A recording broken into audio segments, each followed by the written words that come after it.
As the sun set on the 1989 World Championship season, we were in Adelaide, South Australia, for the final round of the championship, the furthest but probably one of the favourite races on the calendar. But the championship and all those involved were still reeling from the after effects of the accident which virtually decided the World Championship in Japan and gave that championship to Alain Prost. Instead, here we were, round the streets of Adelaide and riding with Eddie Cheever in his USF&G Arrows Ford. With the pits on the right-hand side, this is a lap of the Adelaide street circuit. Down into the first chicane, a tight left and then right, and then accelerating down this wide track, quite a wide circuit, in spite of the fact that it's a street circuit, and now a series of right-angle bends, a right-hander, then the left, then coming up to another right, and then accelerating down towards an S's, left and then right, past the market on the left-hand side, and the Stag pub on the left, and now into the fast Jones Straight, which ends in a slight swerve to the right, down a gear, and now into the very fast Brabham Straight, accelerating down with the hills of Adelaide in the background, ahead of the driver, and this wide Decaturville terrace, before braking hard for the right-hander at the end of the straight, and now accelerating towards the Victoria Racecourse section, and accelerating up through the gears. There the racecourse grandstands on the left, and now the pit lane entrance on the right and through the Foster's curve, accelerating hard, but Cheever gets it all wrong and crashes at the end of qualifying, and that is the end of qualifying for 1989, and what a dramatic close. Cheever jumping out of his car and abandoning it as qualifying is brought to a premature halt.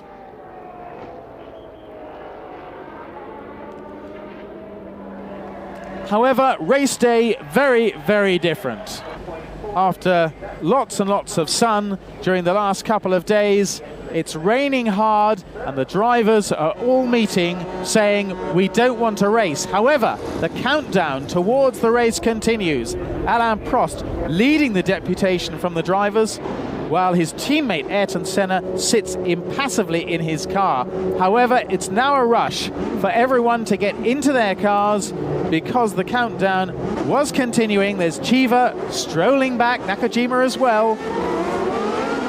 And the car's accelerating off the grid in these foul conditions. The worst thing about this is that there's a lot of standing water on the circuit.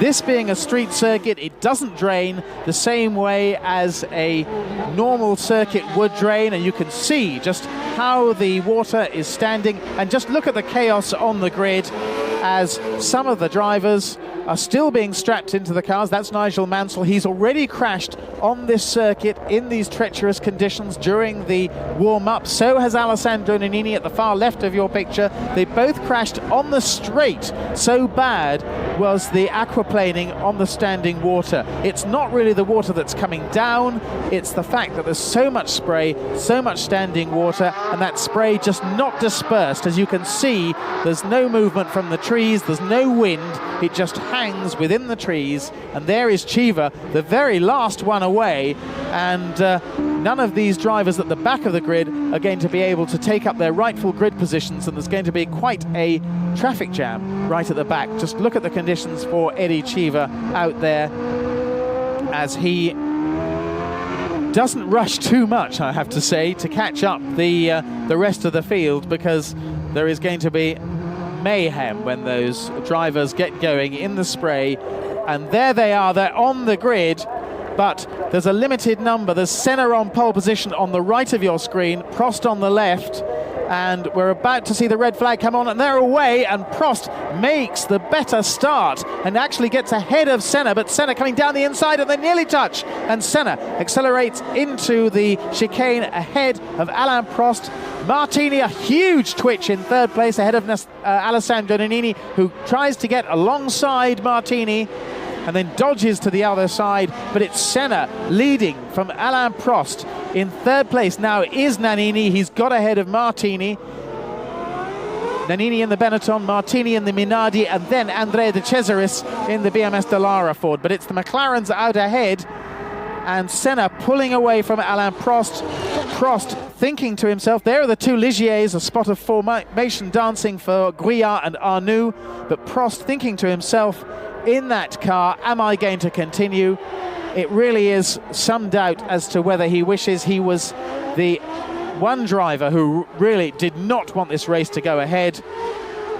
And while Senna pulls away, he must have several seconds advantage. He excels in these conditions. He had none of the pre-race politicking at all. He wanted to race. If the race was being given a start, he would indeed start. And there he is, round the Foster's hairpin for the last time on this opening lap. He completes lap 1, but into the pits goes Alain Prost, almost as expected. He is pulling out of this race. He wants no more of it. And he climbs out of his car and walks into the garage. Alain Prost out of this race. He wants nothing more to do with it. Ayrton Senna has a 7.9 second lead over Alessandro Nannini in second place at the end of that first lap. In third place is Andrea De Cesaris, 4.5 seconds behind. There is Stefano Modena and Nelson Piquet, both off on the grass. But the race is being stopped. The race is being stopped because JJ Lehto has crashed his Moneytron Onyx. The car is badly damaged. It's half on the circuit, and therefore it would be completely wrong to continue.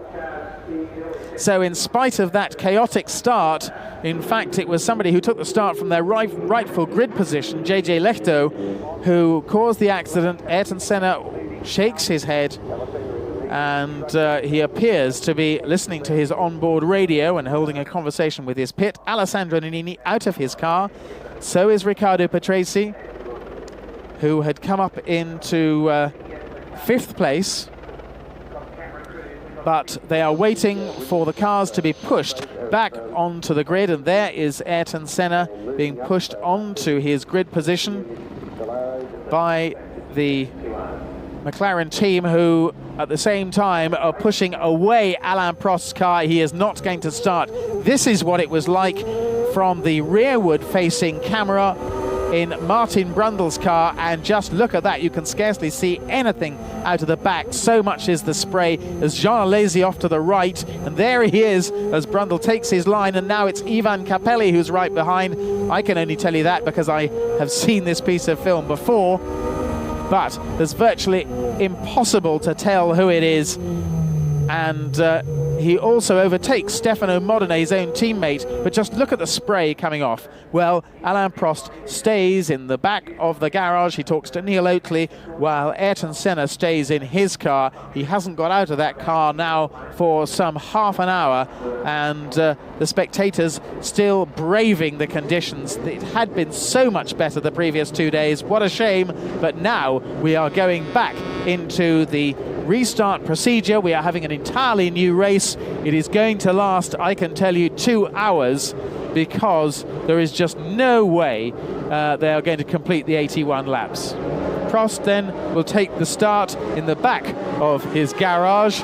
He has nothing to do with it. There's the green flag lap. So Ayrton Senna will be on pole position on the front row on his own, because Alain Prost will not be beside him. In third spot on the grid, Pierluigi Martini, his best in qualifying ever, and also Martini's best, but Nicola Larini, who should have started 11th on the grid, has problems with the Osella as the cars come back up to take up their grid positions. Alessandro Nannini is 4th on the grid in the Benetton Ford. 5th and 6th are the two Williams Renaults, Thierry Boutsen and Riccardo Patrese. 7th is Mansell. There's Alesi. He's also got problems. His car wouldn't start on the grid, so they're pushing him off, although beaching him on a curb on the way. 7th is Nigel Mansell, 8th is Stefano Modena, 9th is Andrea De Cesaris, 10th Alex Caffey. There they are on the grid. Nicola Larini being pushed off the grid at the back now as they get away, and a tremendous start from Pierluigi Martini to bring him alongside Ayrton Senna, but it's Senna who takes the lead from Martini, then Nannini, then Boutsen, who didn't make a very good start first time round, and then a traffic jam in amongst all this spray as Satoru Nakajima goes spinning on the first lap, but he's going to be able to rejoin if he keeps his engine running, and that's what it's going to be all about. There's going to be a lot of spins in this race, and Nakajima rejoins, but there is Senna leading and pulling away from Pierluigi Martini, who seems to be having trouble on the Pirelli wet tyres, which will not be behaving very well as Senna pulls away. Martini is holding up the two Williams Renaults in 3rd and 4th places behind him. There's Boutsen, there's Patrese, and then there is Nannini, and already they're beginning to pull away from what looks like Alex Caffey in the BMS Dallara Ford in 6th place. Senna leading, picking his way through the puddles, although they are all over the place on this circuit. Here is Boutsen trying very hard to get past Martini, but he doesn't make it at the end of the straight. They're 2nd and 3rd. 4th is Riccardo Patrese, and 5th is Alessandro Nannini, and already there is a gap to the rest, where Nigel Mansell is battling with the two Dallaras. But in these early stages, it's this battle for 2nd place that keeps our attention, with Martini trying very hard to hold back the two Williams Renaults. Martini has an almost clear circuit ahead of him. So far ahead is Ayrton Senna. After just one lap, he has an 8.7 second lead. But now Boutsen trying hard to get down the inside of Martini into the chicane, but no, Martini takes the line, chops across the Williams Renault, and so Boutsen remains 3rd. Boutsen having a look round again. Of course, he does that to get out of the spray from the Minardi. Trying again. And really, he is trying everything he possibly can to get past this Minardi, but Martini is taking his rightful racing line on every occasion. And now he pulls up alongside, but no, Martini again blocks off the move. And Boutsen really having trouble, because also Riccardo Patrese is looming large in his mirrors. The two Williams Renaults being followed, of course, by Alessandro Nannini. But now Boutsen alongside and up into 2nd place. Boutsen into 2nd place. And Patrese will be looking to follow him through. Powering down the straight. And yes, it looks as though Riccardo Patrese has made it up into 3rd place. So Patrese up to 3rd, Martini back to 4th, Nannini still in 5th. And remember, of course, Ayrton Senna way out in front. Here we are with Eddie Cheever as René Arnoux comes through on the inside of him. And Arnoux accelerating away as Cheever tries to get back the place on the 2 spin. No, just 1 spins. René Arnoux spins, goes up onto the curb. And Arnoux, in his last ever race, up on the curb, last ever Grand Prix, I should say, anyway. He is retiring after this race from Grand Prix racing, just as Piercarlo Ghinzani is as well. But Ayrton Senna extending his lead all the time. It went from 8.7 to 17.2 seconds to 21.5 seconds to 23.9 seconds. He's just pulling away. He has a clear track at the moment, but he's reeling in the back markers as well. And that is Jean Alesi taking the long way round at the hairpin. Sliding wide, he's kept the engine running. And through the puddles, he rejoins. Jean Alesi, having already had a drama at the start, as we saw. Here it is again. He went off with one of the Camel Lotus Judds of Nelson Piquet, and the two of them way off on the grass. There's Piquet trying hard to rejoin as well. Mud all over the car, but this is 2nd place, Thierry Boutsen. Boutsen, and look out for behind him, Riccardo Patrese, his own teammate. There's double yellow flags for this incident between Philippe Alliot and Gerhard Berger, and that is going to put the two of them out. Alliot and Berger. Alliot saying, why did he come over my front wheel when he had absolutely no option? But Boutsen and Patrese, second and third, the two Williams Renaults battling over second place. A long way behind Ayrton Senna, however, but using the traction of these cars to their advantage, because the traction of the new FW13 is really much better than the previous car, and traction will be all about getting grip on this soaking wet circuit where the standing water is scarcely allowing a dry line to appear. That is Derek Warwick out of the race. Derek Warwick out of his last race with the USF&G Arrows team. He goes to Lotus next year. Here it is from onboard car. We scarcely see. There's the spin, round into the wall, bang. There's a wheel in front of us and a lot of water bouncing up. And that is a little bit too much lock as Emanuele Pirro goes spinning as well. Pirro in the Benetton Ford, a power spin and back into the race again. He's kept it running. Meanwhile, Patrese goes up into second place ahead of teammate Thierry Boutsen. Scrabbling for grip. Just look at the way that car is snaking. Patrese has the possibility of third in the World Championship if he can pip Nigel Mansell. This is Nigel Mansell, who goes for a wild spin across the curbs, keeps the engine running and rejoins. Meanwhile, Riccardo Patrese also has a spin and hands second place back to Thierry Boutsen again. Emanuele Pirro, we've seen him spin. Ayrton Senna, a 360, a 720, and plus 180 makes 900 degrees of spinach for Ayrton Senna, but he manages to keep the engine running and rejoins. So the leader has a spin as well. Just about everybody gyrating. Here it is again. Just look at the way he goes round once and then round again. Over the curbs too, bouncing over the curbs. That's two gyrations. And then he has a half spin as well. 2.5 times round for Ayrton Senna.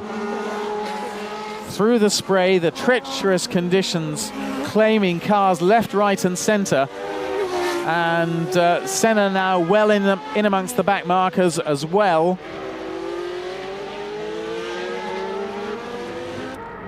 And that is Andrea De Cesaris. He bounces across the curbs as he spins and nearly collects Pierluigi Martini, but Martini avoids him.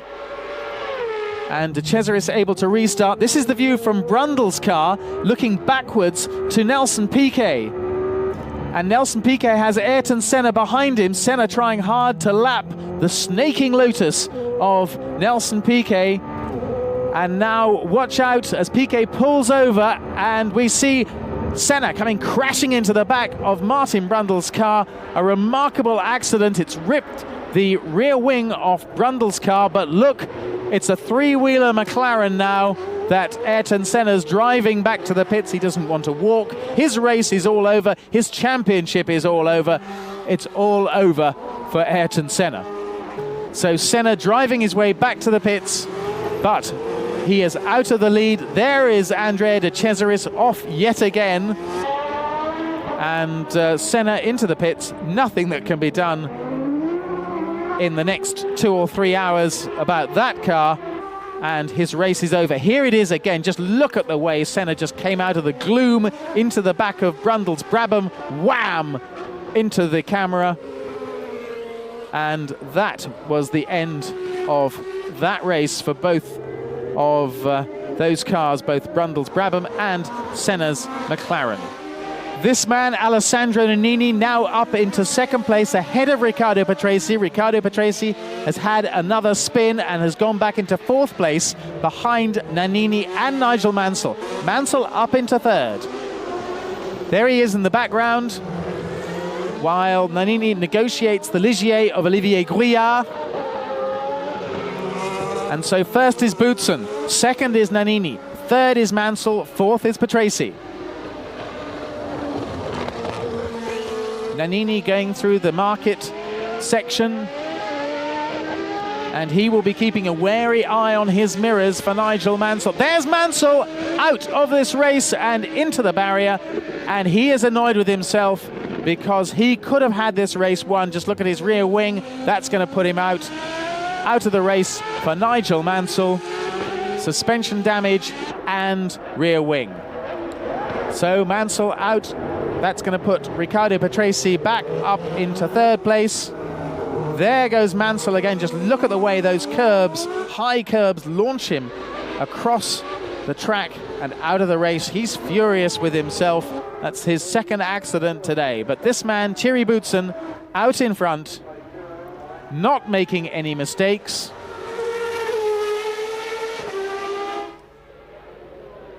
And behind him, Nannini. And this is Ghinsani being hit up the back by Nelson Piquet in the treacherous conditions. Ghinsani being hit up the back in his final Grand Prix by Nelson Piquet. They nearly collected Pierluigi Martini as well, but Ghinsani and Piquet out of this race. Just look at the wreckage there. Piquet without a left front wheel. And it's all over for the two of them. Just watch this again. Ghinsani has a look at Pierluigi Martini as he goes past and has absolutely no idea that he's just about to be thumped up the back by Nelson Piquet. And what an end to a Grand Prix racing career for Piercarlo Ghinsani, who suffers a bruised heel but is otherwise unhurt in spite of being carried by the marshals. This is back with Eddie Cheever again. Eddie Cheever up in 5th place. And Cheever is overtaken by Satoru Nakajima. Nakajima moving ahead. And Satoru Nakajima really driving a storming race in these conditions. And getting past Eddie Cheever, whose car is misfiring. Here it is again. Just look at the way Nakajima forces his way through. Has yet to score points in this year's World Championship as Guiar goes spinning bang into the barrier. The car is left in the middle of the track and Guiar abandons it, but these brave marshals who have done a magnificent job of clearing the track of so much wreckage, rushing out to push the Ligier off the line. And it really has been a treacherous race. Boutsen gets past that Ligier, which the marshals are waiting to retrieve. Boutsen still not making a mistake in this race. A magnificent drive for the man who won the Canadian Grand Prix in very similar conditions. And accelerating down the pit straight, still with a huge rooster tail out behind him. Nannini in 2nd place, not very far behind the Williams Renault. And 3rd is now Riccardo Patrese. Up into 4th is Satoru Nakajima now. But Boutsen driving a magnificent race in these incredibly difficult conditions, keeping the car between these unforgiving concrete walls, away from the bigger puddles. A little snake there from the car as he puts down the power, back on the brakes again. This race running to 2 hours, and out of the race slides Eddie Cheever. Has he kept the engine running? The answer to that is no. He beaches the car on a curb, and that is the end of our second onboard camera. In a straight line, the misfire cuts in and locks up the rear wheels, and Cheever just Christie's to a stop and out of the race. His last race for the USF&G Arrows team ends like this. Disappointment. He was in the points, but Cheever out of the race. And so Thierry Boutsen continues on his way on his very last lap in this 2-hour race. We are not going to see 81 laps, but instead 70 laps of this soaking wet Adelaide circuit. How uncharacteristic to have these sort of conditions, particularly after the 2 marvellous days that we had. We've had stars of this race. One of these stars, without doubt, Thierry Boutsen. Also Satoru Nakajima in 4th place. JJ Lehto also drove extremely well until his engine cut out. But this man is on his way to claiming his 2nd ever Grand Prix victory and the 2nd victory for Williams-Renault in 1989. Thierry Boutsen at the end of the straight, negotiating that right-hander, that very, very slow right-hander. Now he's on the Victoria race part of the circuit. And just a few laps to go, or a few corners to go, I should say. There's the 2-hour mark. So Glenn Dix, the man who waves the checkered flag in Adelaide, there he is, ready to greet Thierry Boutsen as winner of the final race of the FIA's 1989 World Championship. And there it is, delighted Williams mechanics. Thierry Boutsen, victory for him. Second place for Alessandro Nannini, 28-second behind. Third place for Riccardo Patrese, a marvellous fourth for Satoru Nakajima. First World Championship points for Emanuele Pirro, and sixth place for Pierluigi Martini. It was too wet to race for sure when we all decided to get out of the car and impose a delay. First with the organizer and then a little bit after that. It was too wet when the first start was given, but then after that the rain almost stopped and the race was kind of, I mean, it was very difficult, visibility was bad, but it was not too wet as it was in the beginning. No worries at all, except maybe a little problem with third gear. The last 5-6 laps I was very worried about that. Third gear couldn't get in, only very, very slowly, and I was trying to be as careful as possible to not to break it. But apart from that, the race was absolutely perfect and the car went well. I had no problem. I planned my race because I wanted to finish third in the championship. I had only 2 points behind Nigel, so everything I was doing in the race was just to try to get third place in the championship. I'm very happy that at the end I got the third place in the championship. And at the beginning, when Nigel was in the race, I was charging very hard. In effect, I could overtake Thierry at the end of the straight, but just 2 corners after I started to spin, and I was very lucky to recover the car. And then, of course, I was pushing very hard because Nigel was in front of me, and I did again another 2 spins, and then Nigel crashed. And from that moment, my racer was just controlling everything. And of course, I had a big gap with Nakajima, so I was just playing with him a little bit, also because I had a small trouble with the steering wheel that was a little bit loose at the end of the race, and the reaction of the steering wheel was not fantastic. Riccardo Patrese succeeded in his aim of demoting Nigel Mansell in the Drivers' Championship, the Italian coming home third in the series and pushing the non-finishing Mansell back to fourth. This, however, had been a record-breaking series. A total of 29 drivers scored in the championship, beating the previous record of 27 in the 1960 season. And that doesn't include one notable absentee, the unfortunate Ivan Capelli. In spite of apparent dominance then, it was an open season in many ways, and that also applies to the Constructors' Championship, where 16 teams scored points, 3 more than the previous record held in 1978. Indeed, World Championship points won't necessarily mean avoiding pre-qualifying for the likes of AGS, Lola and Ligier. A vintage year then with the cautious but committed Alain Prost, who led his McLaren team to win both series.